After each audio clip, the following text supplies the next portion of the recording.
आखिरकार कतर के आगे झुका सऊदी अरब, 4 साल बाद संबंधों को बहाल करने पर हुआ मजबूर।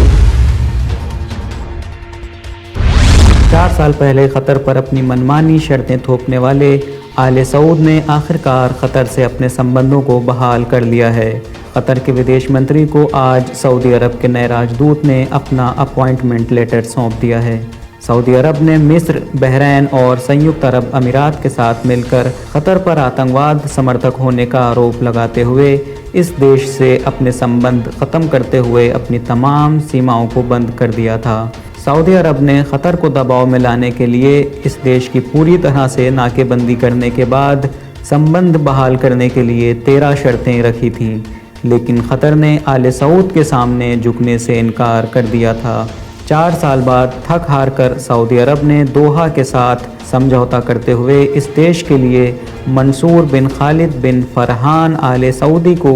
अपना राजदूत नियुक्त किया है, जिन्होंने आज सोमवार को कतर के विदेश मंत्री मोहम्मद बिन अब्दुल रहमान आले सानी को अपना अपॉइंटमेंट लेटर सौंप दिया।